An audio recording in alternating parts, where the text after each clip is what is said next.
इस 75 साल के बीच में जो ये जिनको ये आतंकवाद कहते हैं, तो आतंकवाद एक भी दिन के लिए नहीं रुका, लेकिन इनका खेल भी निरंतर चलता रह गया।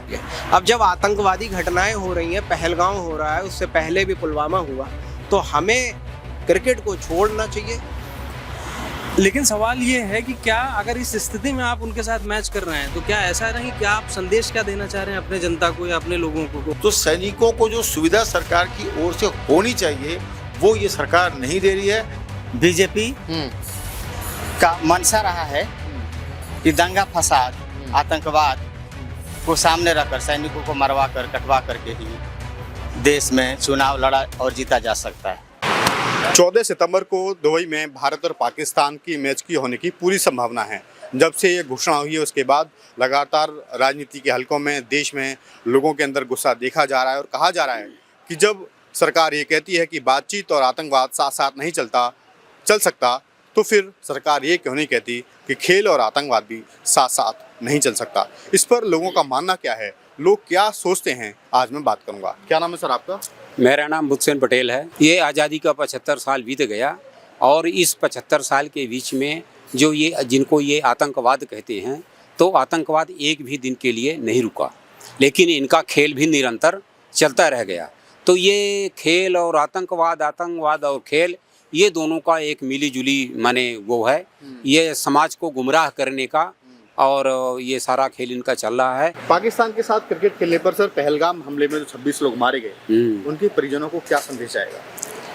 उनके परिजनों को यही जाएगा कि ये सरकार हमारे लिए कुछ भी नहीं कर रही है।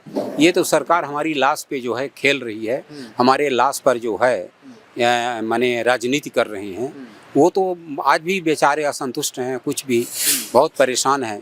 तो सरकार तो उनके लिए कुछ सोचती नहीं है। भारतीय जनता पार्टी जो है, जो भी बोलती है, जो भी करती है, वो अपने एक एक शब्द में एक एक वोट को जोड़ती है कि हम कौन सा शब्द बोलें कि जिससे भारत का में हमारा वोट बढ़े और हम अपना इसी तरह का खेल करते रहें। पाकिस्तान के साथ क्रिकेट खेलना क्या भारतीय सेना का अपमान नहीं है?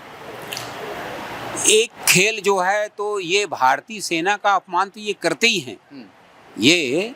ये भारतीय सेना में जो लोग भर्ती हैं, जो वहाँ बॉर्डर में बंदूक लेके और देश की रक्षा करते हैं, वो लोग हैं जो यहाँ खेत खलिहान में उनके माँ बाप काम करते हैं। वो गरीब तबके के बच्चे हैं, उन पर भी इनकी कोई रहम नहीं है। हमें यहाँ खेत खलिहान की रक्षा करते हैं और हमारे बालक देश की रक्षा बॉर्डर में खड़े होकर करते हैं। लेकिन यहाँ की सरकार हमारे जिस तरह से हमारा ख्याल यहाँ नहीं करती है, उसी तरह से हमारे बच्चों का भी ख्याल नहीं करती, हमारे सैनिकों का भी ख्याल नहीं करती। इस तरह से तमाम माने सरकार जो है हमारे लोगों के साथ अन्याय करती है। देखिए, भारत और पाकिस्तान का जो मैच होने वाला है 14 सितंबर को, हमें बड़ी शर्म आनी चाहिए कि हम पाकिस्तान के साथ क्रिकेट खेल क्यों रहे हैं। जब उस देश ने हमारे इतने लोगों को मारा, अभी पहलगाम के आतंकवादी हमला हुआ, इतने लोग मारे गए, और हमारी जो नीति है वो ये है कि आतंकवाद, व्यापार और क्रिकेट ये कभी साथ नहीं हो सकता। जब हम व्यापार कर रहे हैं तो सामने की तरफ से भी ये होना चाहिए कि आतंकवाद जैसी घटनाएं नहीं होनी चाहिए। अब जब आतंकवादी घटनाएं हो रही हैं, पहलगाम हो रहा है, उससे पहले भी पुलवामा हुआ, तो हमें क्रिकेट को छोड़ना चाहिए, क्रिकेट का त्याग करना चाहिए।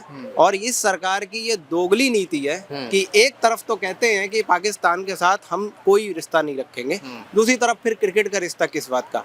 क्रिकेट हमें सिखाता है कि रिश्ते सुधारना। अब भारत पाकिस्तान का मैच करके ये व्यापार करने की जो कोशिश करी जा रही है कि टिकट बिकेंगे, ये होगा और ट्रेडिंग बढ़ेगी, तो इस चीज़ पे मैं बिल्कुल खिलाफ हूँ। भारत पाकिस्तान का मैच किसी भी कीमत पे नहीं होना चाहिए। क्या पाकिस्तान के साथ मैच खेलना भारतीय सेना का अपमान नहीं है? बिल्कुल, भारतीय सेना का एक घोर अपमान है। हमारे कितने सेना के जवान शहीद हुए, और उन 26 परिवारों से पूछो जिनके घर वाले शहीद हुए। जो घर वाले जिनके शहीद हुए उनको सोचो मन में कैसा लगेगा कि भारत पाकिस्तान का हम वो मैच देख रहे हैं। हमें शर्म आनी चाहिए खुद में कि हम भारत पाकिस्तान का मैच प्रायोजित कर रहे हैं। ऐसे मैच को बहिष्कार करना चाहिए। भारत पाकिस्तान का मैच तब तक नहीं हो सकता जब तक पाकिस्तान की तरफ से आतंकवाद की घटनाएं ना हो। क्या सरकार का जमीर मर चुका है? बिल्कुल मर चुका है। ये सरकार दोगली नीति पे है। पहले तो एक तरफ कहती है कि पाकिस्तान के साथ कोई व्यापार नहीं, कोई समझौता नहीं, सिंधु का हमने जल रोक दिया, 80% हमने जल रोक दिया। दूसरी तरफ वही सरकार जो है, अब आप देखिए बाघा बॉर्डर भी खुल गया, खूब ट्रेडिंग भी हो रही है। और दूसरी तरफ वही सरकार भारत पाकिस्तान मैच करके पैसा बटोरना चाह रही है।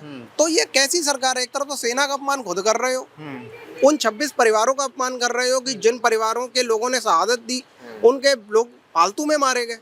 वो बेचारे पहलगांव घूमने गए थे और वहाँ पे हमारे लोग मारे जा रहे हैं और पाकिस्तान के प्रायोजित आतंकवाद देश में पनप रहा है और हम उनके साथ मैच खेल रहे हैं। हमारी विदेश नीति हमने खुद देख ली कि भारत पाकिस्तान का जब युद्ध चल रहा था तो ट्रंप साहब ट्वीट करके बोल रहे हैं कि भाई साहब हमने सीज फायर कराया।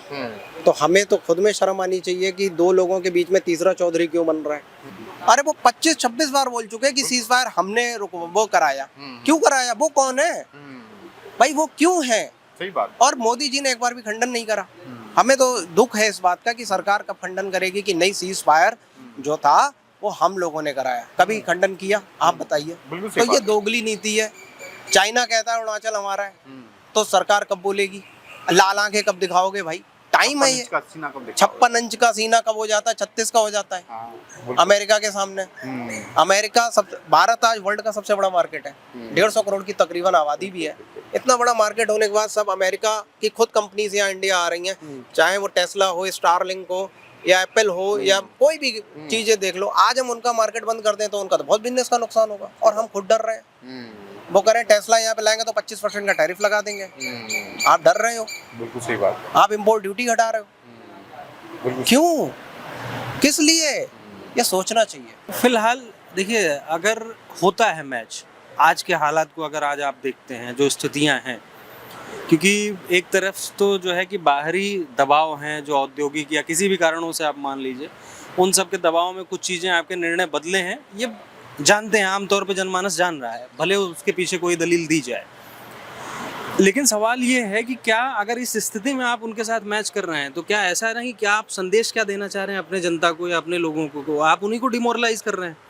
एक तरफ आपकी सेना जो है कि लड़ रही है चीज़ों को, सेना आपकी ये जवाब कर रही है कि हमारे हाथ भी कई जगह बांध दिए गए, नहीं तो हम लोग और अच्छा कुछ कर सकते थे, हमारे 1-2 फाइटर प्लेन या जैसा भी रहा। तो ये आपके दो चीज़ों का फेल्योर दिखाता है। पहला, रणनीतिक स्तर पे आपका क्या है, दूसरी विदेश नीति क्या है। रणनीति या किसी भी तरीके की नीति आपकी पाकिस्तान के लिए क्या होनी चाहिए, ये आप या तो निर्धारित कर लीजिए, क्योंकि किसी भी तरीके का आदान प्रदान किसी भी देश के साथ अगर आपका होता है, चाहे वो ट्रेड डील हो, चाहे वो किसी तरीके के सांस्कृतिक डील, आचार विचार के आदान प्रदान हो, या किसी भी तरीके के फाइनेंशियल कोई चीज़ें हो, तो अगर वो आप कर रहे हैं तो उसके करने के लिए भाई आपको बैकग्राउंड वैसा चाहिए। एक तरफ कोई गोली मारे आपको और दूसरी तरफ आप कहें हाँ भाई आओ बैठो, हम आपको नाश्ता पानी कराते हैं, तो दैट इज़ नॉट फेयर और ये स्वीकार्य नहीं होगा, क्योंकि ये बेसिकली आपकी जो भी सिटीजन्स हैं, आपके जितनी पॉपुलेशन है, उन पे मोरली असर करेगा, आपकी सैन्य शक्तियों पे मोरली असर करेगा और आपकी रणनीतिक जो है कि रणनीतिक फेल्योर ये गिनी जाएगी अगर आप इन चीज़ों पे जाते हैं। तो पहलगाम की घटना के बाद क्या ये ऑपरेशन सिंदूर का अपमान नहीं है? कि पहली चीज़ तो ये है कि ऑपरेशन सिंदूर दे के जो सरकार खेलना चाह रही थी, मैं बियॉन्ड द पॉलिटिक्स बात करूंगा, जिस ग्राउंड पे वो खेलना चाह रही थी सरकार, वो उसी पे फेल हो गई। सरकार की प्लानिंग ये थी, इसको हम कैश आउट कराते इलेक्शंस में, हम लोगों पे सिंदूर भेज के ऐसा करते, तो वो जो भी बवाल हुए, जो भी मुद्दे जनता ने उठाए कि भाई सिंदूर कैसे दे सकते हो, तो उन सब चीज़ों पे फेल हो रहा। या तो आप ये चाह रहे हैं कि देश में केवल भारत पाकिस्तान होता रहे, डेवलपमेंट के नाम पे कोई बात ना हो, एम्प्लॉयमेंट के नाम पे कोई बात ना हो, एजुकेशन के नाम पे बात ना हो, किसी मुद्दे पे बात ना हो। यूपी में न जाने कितने सरकारी प्राइमरी स्कूल्स बंद कर दे रहे हैं, तो इन सब मुद्दों पे बात ना हो, भारत पाकिस्तान पे हो, हिंदू मुस्लिम पे हो। अगर ये सबसे सब लोग ऊब जाएं तो कास्ट पे करा लीजिए। तो ये सब मूर्खतापूर्ण है। आज 21वीं सदी में 2025 में अगर आप हैं, अगर आपको आज भी मुद्दे राजनीतिक रूप में हिंदू मुस्लिम दिख रहे हैं, भारत पाकिस्तान दिख रहा है, तो 1947 के भारत में और 2025 के भारत में कोई अंतर नहीं होगा मेरे हिसाब से। सही बात है। ठीक है, तो इसके लिए मानसिकता बदलनी चाहिए और सबसे पहले जो पदाधिकारी हैं सरकार के, पदाधिकारी मतलब कि जो जनता के प्रति नैतिक रूप से उत्तरदायी हैं, जिनकी जिम्मेदारी बनती है, चाहे वो मंत्री हों, चाहे वो सांसद हों या जिस भी तरीके से किसी भी सदन में, उन लोगों का उत्तरदायित्व है। इस चीज़ को पहले तो थोड़ा सा रोकें, आप डेवलपमेंट में कुछ चीज़ों की बात करें। आज अमेरिका कहाँ जा रहा है, छोटे छोटे देश कहाँ जा रहे हैं। हाँ, यूक्रेन सर उठा सकता है, खड़ा हो सकता है रशिया के सामने, रशिया इतने समय से सारी चीज़ें चल रही हैं, नुकसान जो भी हो, नुकसान हुआ, लेकिन जहाँ बात स्वाभिमान किया है, सम्मान किया है, अपने हक किया है। सबसे बड़ी बात अपने हक किया है। वहाँ यूक्रेन खड़ा रहा। आपकी विदेश नीति हर जगह फेल हुई। आपने यूक्रेन और रसिया के चक्कर में अपना रसिया से भी संबंध खराब किया, यूक्रेन भी आपके साथ नहीं है। इतना बड़ा मुद्दा हो गया पाकिस्तान के साथ 1972 में इंदिरा जी के समय में केवल रशिया था जो खड़ा था आपके साथ। आज वो भी नहीं आपके साथ खड़ा है। देखिए, ये जो डिसीजन है BCCI का मेरे हिसाब से गलत है। ये अब पाकिस्तान से हमारा 36 का आंकड़ा है। हम लोग कई बार हम उस कंट्री से हमारा जंग हो चुका है, और अभी जो आतंकवाद की समस्या है उसका जो सोर्स है भारत में वो पाकिस्तान है। और भारत सरकार ने पाकिस्तान से इस मुद्दे पर कई बार बात करने की कोशिश भी की है, मगर पाकिस्तान से और हमेशा और हर बार कश्मीर का राग अलापा जाता है। और ये बात पाकिस्तान को समझना चाहिए कि कश्मीर भारत का अभिन्न अंग था, है और रहेगा। तो अब इसमें एक बहुत बड़ी चीज़ जो आती है, ऐसी चीज़ों में जब सौहार्दपूर्ण माहौल नहीं हो और जब आपस का विश्वास नहीं हो, ऐसे में क्रिकेट मैच कराना भारत के लिए ठीक नहीं है। देखिए, एक चीज़ आप समझिए, भारतीय जनता पार्टी सैनिकों पर पॉलिटिक्स करती है, हिंदू मुस्लिम पर तो करती ही है, और जातिवाद पर भी करती है, और साथ में भारत की जो शौर्य है, जो सैनिक है, जो लड़ाई वो लड़ते हैं, पॉलिटिक्स ये करते हैं। लड़ाई वो लड़ते हैं, ये अपना बड़े बड़े पोस्टर, बड़े बड़े होर्डिंग्स ये लगा देते हैं, जैसे कि यही लड़ने के लिए चले गए। दूसरी चीज़ क्या है कि सैनिकों को जो सुविधा मिलनी चाहिए आर्मी में, आप देखिए कोई सैनिक शहीद होता है, अभी इन्होंने जो एक सिस्टम निकाला है आर्मी में भर्ती का, उनको जो है वो परमानेंट पेंशन नहीं दे रहे हैं। उनको जो है, जो सैनिक को एक सम्मान मिलना चाहिए, जो उनके, अगर मान लीजिए सैनिक मर गया, हाँ अग्निवीर की बात कर रहा हूँ, तो उसको जो है वो अगर मान लीजिए खुदा न खास्ता देश के लिए शहीद हो गया, कितनी बड़ी बात होती है कि यंग लड़का 28, 29, 30 साल का बच्चा देश के लिए शहीद हो जाए और देश उसको रिकॉग्नाइज नहीं कर रहा है, देश उसको ईमान नहीं, उसका परिवार कहाँ जाएगा। तो सैनिकों को जो सुविधा सरकार की ओर से होनी चाहिए वो ये सरकार नहीं दे रही है। मेरी आपके माध्यम से ये रिक्वेस्ट है इस सरकार से कि सैनिकों को जो परेशानी और दुश्वारियाँ होती है वो सरकार उस पर पूरा ध्यान दे और हमारे सैनिकों को पूर्ण सुविधा दे। जी, मेरा अंतिम सवाल आपसे ये है सर कि बात अगर पॉलिटिक्स की होती है तो कहा जाता है कि पॉलिटिक्स को, हम खेल को जो है पॉलिटिक्स में ना घसीटें। क्या BCCI के लिए ये फायदे का सौदा बन गया है, क्योंकि BCCI के पास सारे राइट्स हैं इसके एशियाई कप के, उनके पास सारी कमाई का साधन है, तो क्या हम अपने देश के सम्मान के लिए, देश के स्वाभिमान के लिए ये मैच कुर्बान नहीं कर सकते? नहीं, जैसे मैंने आपको बताया भाई, इस समय इस माहौल में जब हमारे यहाँ पहलगांव का हमला हुआ और ऐसे केस में कल ही 3 आतंकवादी को ये लोग बता रहे हैं, क्लेम कर रहे हैं कि हमने मार दिया, हालांकि एक आध जिंदा पकड़ा जाता तो उससे कुछ सोर्स का, सूत्र का पता चलता, बट पता नहीं, जो भी है तो सेना का और इनका सरकार का मामला है। तो ऐसे केस में जाहिर है जो भावनाएं भारत की हैं वो इस समय पाकिस्तान के खिलाफ हैं, और पाकिस्तान में अभी हम लोगों ने जंग लड़ा है एक तरह से, और क्या कहते हैं कि ये देश के लिए जो है, पर अब BCCI तो अपने प्रॉफिट के लिए काम करती है, वो तो टिकटिंग की, एडवर्टीजमेंट की, कंपनीज की, वो सब अरेंजमेंट को देख करके वो अपना प्रॉफिट के बाद देती है। पर देश का जो जनमानस है उसकी भावनाओं को आहत ना करें, ये BCCI को समझना चाहिए। पाकिस्तान और क्रिकेट दोनों एक साथ नहीं हो सकते हैं, ये कहना है सरकारी व्यवस्था को। हाँ, सरकारी व्यवस्था का कहना है कि बातचीत और आतंकवाद दोनों साथ साथ नहीं हो सकती। हमारा ट्रेड और आतंकवाद एक साथ नहीं हो सकती, तो फिर क्रिकेट और आतंकवाद साथ साथ कैसे चल सकते हैं? तो इसमें क्या है कि इसमें आपको मैं बता दूं कि ये सरकार का कोई व्यक्तिगत रूप से सरकार के व्यक्ति को दिया गया, जैसे कि अमित शाह के लड़के अजय शाह। तो अजय शाह का इसमें मनोपली ये है कि सारी दौलत संपत्ति जो भी है वो क्रिकेट का है, उसमें 50% उनको है।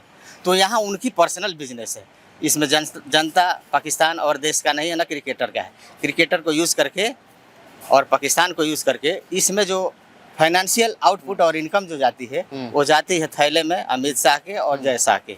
तो इसके उद्देश्य से वो करना चाहते हैं जनता को, चाहे भ्रमित करें या कुछ करें। देखिए, कहा जाता है कि बीजेपी का मंशा रहा है कि दंगा फसाद, आतंकवाद को सामने रखकर सैनिकों को मरवा कर, कटवा करके ही देश में चुनाव लड़ा और जीता जा सकता है। तो वो उसके लिए जो का चाहे वो करे। जैसे कि बीजेपी सरकार चुनाव से पहले जनता में वादा करके आई थी कि हम जो भी होगा आतंकवाद नहीं होने देंगे या आतंकवाद आतंकवाद के प्रति जीरो टॉलरेंस की जीरो नीति। टॉलरेंस की नीति रहेगी। हम्म, और हुआ उल्टा कि अब तक जो 70 साल में नहीं हुआ वो उसने 7 साल से 11 साल में करके दिखा दिया कि कितने आतंकवादी घटने हुए हैं, इतने जर्जर, इतने ब्रूटल तौर पे जितना कि और किसी सरकार में नहीं हुए हैं। तो इसने अपनी निजता की हदें सारे पार कर दी है सरकार ने। ये कहा जाता है कि खेल और राजनीति जो है उसको अलग रखा जाए। जब बात देश की सुरक्षा की हो, सम्मान की हो, तो ये जो समझौता बीसीसीआई का होता है कि हम उसको अलग रखेंगे, खेल को अलग रखेंगे, चाहे कुछ भी हो इंटरनली, तो जब देश के 26 लोग मारे जाएं तब इस समझौते को देश हित के खिलाफ क्यों ना समझा जाए? देखिए 100% देश हित के खिलाफ है, लेकिन उद्देश्य देश हित की नहीं है। यहाँ उद्देश्य बीजेपी के लिए है, सत्ता के लिए है और एक बीजेपी मानसिकता के लोगों की भलाई के लिए है। इसमें अंधभक्त पाले गए हैं जो बढ़ावा दी जाती है डेली आईटी सेल के माध्यम से, उनको प्रेरित किया जाता है, जनता को मूर्ख बनाई जाती है, और ताकि उस पर्दे के पीछे जितने उद्देश्य व्यक्तिगत है वो व्यक्तिगत बीजेपी के उद्देश्य पूर्ति हो, चाहे जो कुछ भी वो करना चाहे। और शुरू में मैंने बात कहा था वही बात फाइनली आपकी अभी इसका जवाब मैं दे रहा हूँ कि जो कुछ वो गलत कर रहे हैं, देश के विरुद्ध कर रहे हैं, वो देश के विरुद्ध करना ही क्यों ना पड़े, लेकिन उनके व्यक्तिगत तो फायदे हो रहे हैं, चाहे पार्टी का हो या चाहे व्यक्तिगत नेताओं का, चाहे बीसीसीआई का हो या बीसीसीआई का हो, जैसा। बीसीसीआई क्या है? एक नाम है जो नेशनल तौर पे है, लेकिन उसके मालिक जो है उसका मच एंड मोर बेनिफिशियरी है, सबसे ज़्यादा बेनिफिशियरी वो है बीजेपी है। तो वो तो अपने फायदे के लिए करेंगे, वो तो देश को देश के हित के लिए और जनता के हित के लिए कभी कुछ नहीं सोच सकता अच्छी तरह से। लोगों का मानना यही है कि जब सरकार ये कहती है कि बातचीत और आतंकवाद दोनों साथ साथ नहीं चलेंगे, बातचीत और व्यापार दोनों साथ साथ नहीं चलेंगे, तो सरकार को चाहिए कि सरकार कहे कि क्रिकेट और आतंकवाद भी साथ साथ नहीं चलेंगे और सरकार देश की भावनाओं का सम्मान करे।